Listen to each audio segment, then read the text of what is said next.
Hello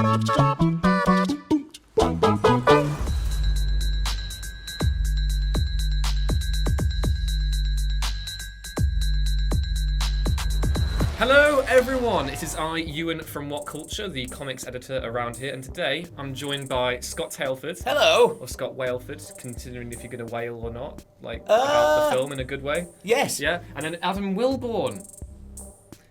Woke Wilborn, as I'm known. Thrillborn's what we had, but not to worry. How about we talk about one of the best movies of the year? Yes, because Black Panther is amazing. It's earning all the plaudits, all the monies, all of our unbridled joy as well, because it's absolutely fantastic. And yeah, we thought we'd have a little bit of a discussion. So, guys, Go on. what did we all like about Black Panther? Anyone want to go first? Or? It's one of the weirdest things to start to break down, because like I ended up doing a review on Letterboxd because I'm a huge nerd, and I ended up opening it by Plugging in saying a different side that isn't What Culture. as you do.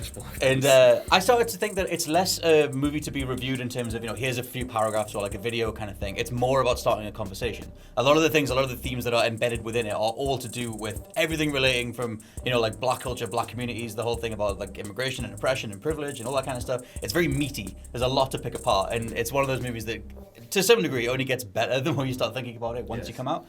That was my overall take, was that it's loaded with stuff. Yeah, it's weird because it's not only is it just a good film in and of itself, as you say, it's just groundbreaking. It's an event. It's Exactly. definitely an event, and I think at the end of the day, we all might have our thoughts on it, but this film is probably going to mean a lot to. I think it already does. Yeah. Exactly. Yeah. And one of the things I wanted to talk about is Killmonger.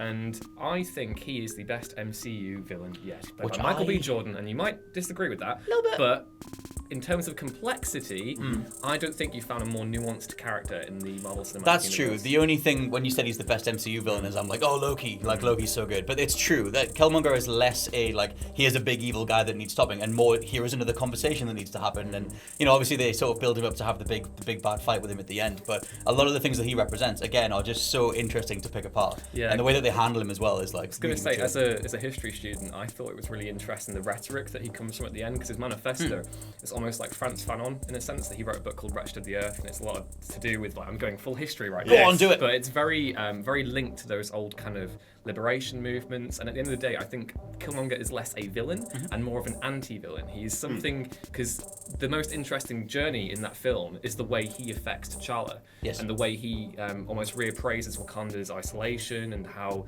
he then has a direct effect on how Wakanda goes forward when he goes to the UN and basically tells them that we're not going to be inside ourselves anymore. Exactly. I think as a less knowledgeable Marvel fan, I've got no idea about history, so it's all right. Than I'm we all both judging do. you. Loki is obviously a legendary villain. Yes. I was a huge fan when Spider-Man: Homecoming came out of the Vulture, because of the reason that he, like you kind of say with Michael B. Jordan's character, you sort of kind of relate to it. You kind of go, it's actually got a point here. So Tony Stark is kind of. I want to destroy everything, and with this as well, you've got legitimate reasoning behind what he's doing, as opposed to just I want to wipe out everyone and everything, and he's got a drive and a purpose, and like you say, the nuances to his character, as opposed to just this man is evil, is what makes him so enjoyable to watch. And credit to Michael B. Jordan. I came into this thinking I'm sure the whole film is going to be great, but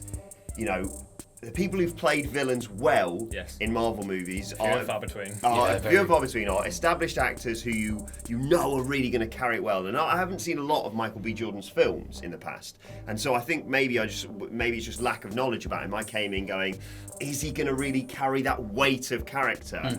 But he doesn't have to be the most imposing. He doesn't have to be the biggest man in terms of Wakanda. That one goes to Winston Duke's Indeed. character. The big gorilla man. But he just plays it so well, and you get so invested, and you just get lost in the whole battle between him and what he wants to achieve. And I thought he was fantastic. And it's not just Michael B. Jordan who steals the scenes, because Letitia Wright Shuri is far and away I love that character. Just the Q. Is that the sister? Yes, they're like the Q. Yeah, to the his Q Bond. to his Bond, and I just think she's absolutely smart, witty, funny, She's great. brave. That final sequence where she takes on Killmonger by herself, I was on the edge of my seat. I was clenching everything. But yeah, it was really, really, really good. Yeah, I was going to say, they can cut into this. I do think it's worth talking about how the movie, because one of the things leading into this was that they hadn't had that many revealing trailers. It was like, it's called Black Panther, and people sort of know the name T'Challa. We've seen him in action in Civil War, but what's an actual movie about him going to be about? And it is literally about the status of the Black Panther within Wakanda, within Africa, within the world.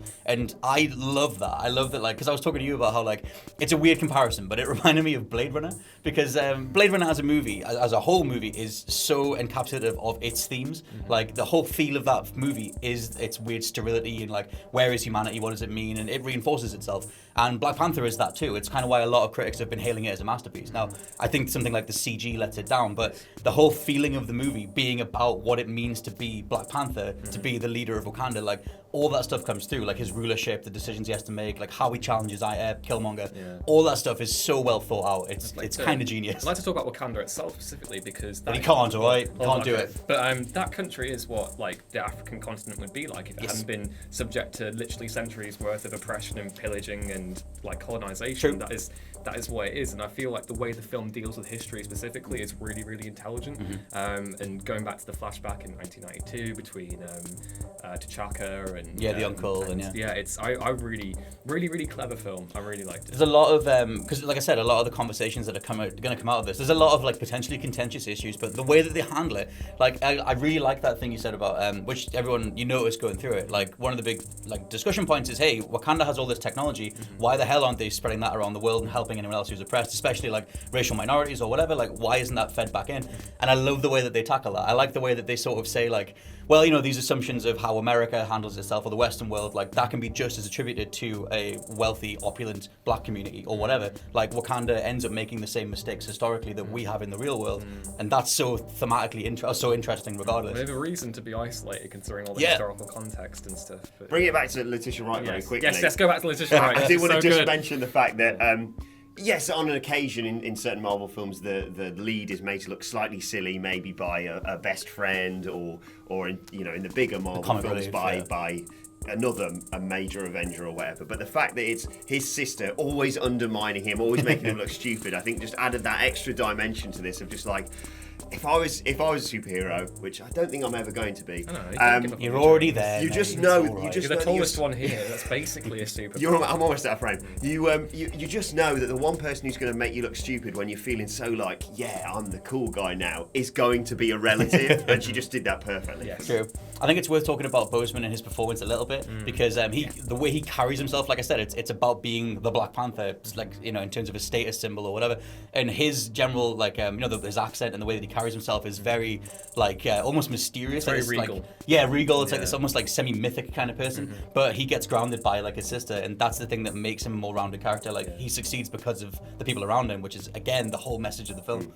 And another person worth quickly mentioning is Claw, Andy Serkis. Oh, he's having so much fun. Who we've obviously seen in the past, but I spoke to you like as we were walking out of the cinema basically about that, and I just said I thought that character worked so well. He made that work so because he could have just been a little extra part, a little tacked on to Michael B. Jordan's character and just a little person that's kind of forgettable in the film.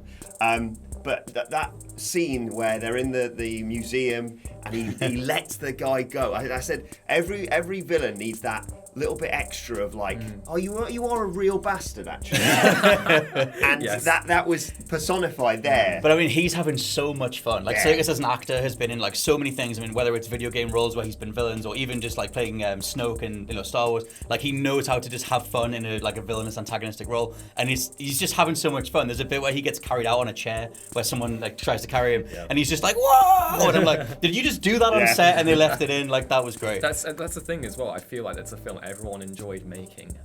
Yeah. So important and so just good, just genuinely. It has heart and soul and passion. There's not a single part of it that feels like mechanical. Like it all feels like something that everyone involved, from Coogler to Boseman, like everybody wanted to make. And a bloody awesome soundtrack. Oh god, there is that too. Yeah, like after when it started playing all the stars at the end, I was just there, just move my shoulders up and down. It's one of those where we're all sat there going through the credits, just waiting for obviously what everyone else is waiting for. But you're not just there going, it's going to be on in a minute. You're enjoying Yeah. the music that goes with the film. As a quick aside, it's worth saying that you should stick around for the second credit sequence. That's the one that ties into Infinity War. Not saying any more than that. But yeah, that's basically all our thoughts on Black Panther. We all loved it. Loads, lots, plenty. Loads, a hell of a lot. I Yeah. think it's worth saying a tiny thing that the CG in a lot of the fight scenes is very rubbery. It's very early 2000s. It's the one thing that isn't up there with everything else. And I did find it distracting, especially in the final fight. But in terms, like I said, in terms of the thematics, the narrative, the messaging, what it means, everything, all that stuff is way, way up there. And it's great. It's good to see movies like Thor Ragnarok and this just like having so much identity to them. Go see this film, please. Yes. Yeah. Okay. That's our review. Leave your thoughts about Black Panther in the comments below if you have seen it. As always, I've been Ewan. I've been Scott. I've been Adam. Can I do that or not? Okay. I mean, It is I've done Wakanda it now. forever. Wakanda forever. I've been Adam. Yeah. Thanks for watching. Bye. I'm doing it. He's doing it. Hello there, you've made it all the way to the end of the video, and as part of my designated 18 hours of community service, I'm here to tell you that we have a number of other channels available for you to subscribe to, as well as other slightly, possibly not related videos for you to watch. So please do one of the things to my left or right, otherwise I have to pick up leaves on the roadside.